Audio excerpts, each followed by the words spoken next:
Hola a todos y a todas, ¿cómo están? Espero que se encuentren muy bien.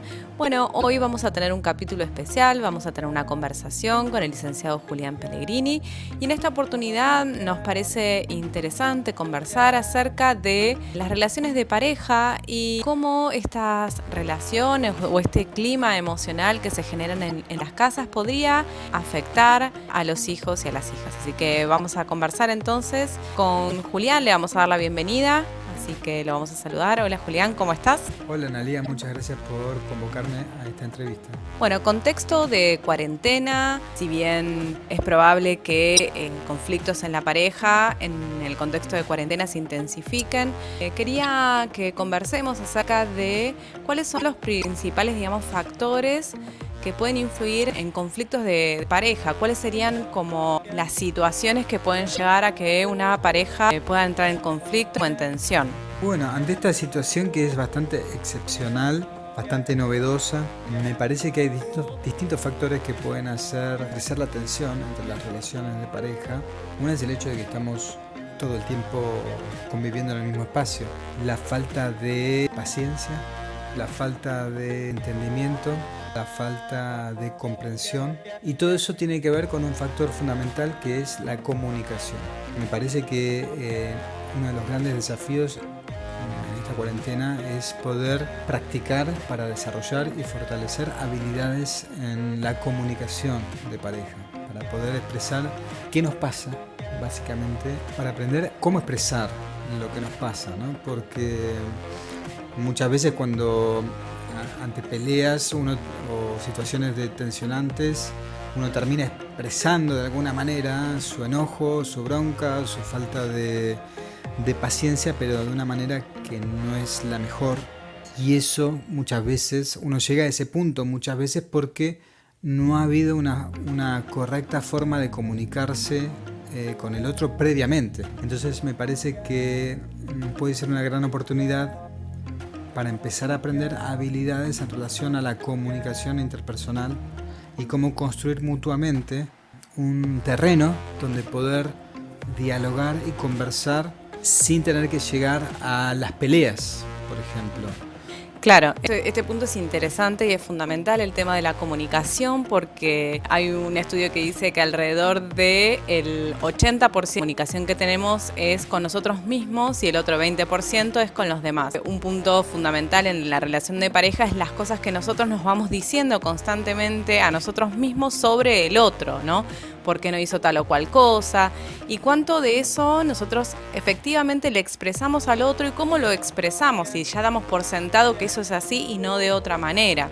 Uno de los ejercicios que se suele hacer en terapia de pareja, esto de repreguntar si lo que comprendí o lo que interpreté efectivamente es lo que el otro o la otra me quiso decir. Por ejemplo, entiendo que lo que me quisiste decir es que no te gusta que yo te grite cuando haces algo que yo considero que no está correcto. Entonces el otro puede dar cuenta si eso que yo interpreté es correcto o no. Eso es un ejercicio que se suele hacer en un espacio terapéutico y que por ahí en la relación de pareja es algo que se suele hacer. Pero ¿qué otras herramientas podríamos implementar para mejorar la comunicación?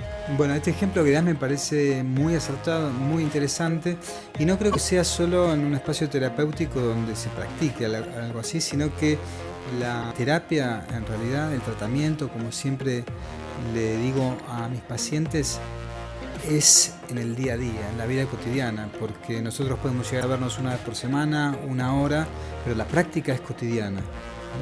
Y además hay alguien que siempre está con vos y sos vos misma, ¿no? Entonces es tu oportunidad, vos tenés que terminar en definitiva siendo quien te acompañe en tu proceso terapéutico las 24 horas del día. Entonces me parece que es un gran ejercicio para ponerlo en práctica, sobre todo en casa, en los momentos acuciantes y cuando realmente hace falta este instrumento.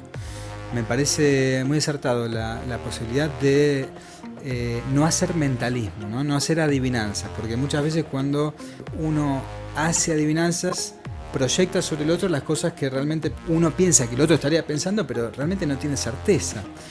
Y en caso de que uno diga, no, pero yo a este lo conozco de hace tantos años, sé lo que está pensando, sé lo que le está pasando, y probablemente en un punto sea cierto, que esté bastante cerca yo de poder adivinar qué le está sucediendo a la otra persona, pero parcialmente. Que probablemente tu compañero, tu compañera ni siquiera logre comprender absolutamente todo lo que le está pasando, más cuando está en medio de una situación de tensión o de conflicto. Por otra parte, es interesante no tener pensamientos de todo o nada, de blanco y negro, es decir, pensamientos extremos, ¿no? Que muchas veces es la modalidad de pensamiento en la que caemos cuando estamos tomados por una pasión, por una emoción muy fuerte. Y en caso de que juntemos estas dos modalidades de pensamiento, ¿no? De que voy a adivinar lo que al otro le pasa y además de una forma extrema, quiere decir que lo que pienso que le pasa es eso y no otra cosa. Ahí estamos incurriendo en una doble falla, que falla en el sentido de que puede complicar la comunicación en la pareja, no porque esté mal o esté bien, sino porque no va a ser algo útil para poder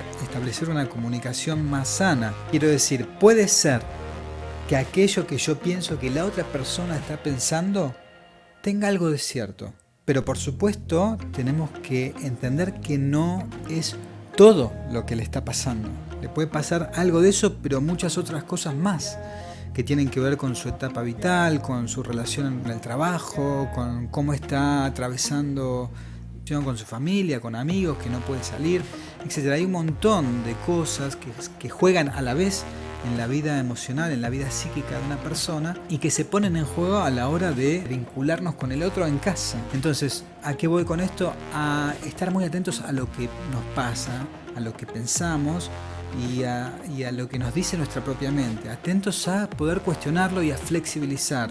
No nos vayamos a los extremos. Un gran ejercicio que podemos hacer para empezar a establecer modos más sanos de vincularnos, el poder revisar nuestros propios pensamientos, observar si son pensamientos extremistas o si son pensamientos más flexibles, que nos den la posibilidad de tratar de comprender al otro, saber que no sabemos, básicamente, saber que no sabemos todo del otro, no sabemos todo acerca de nosotros mismos, imagínate.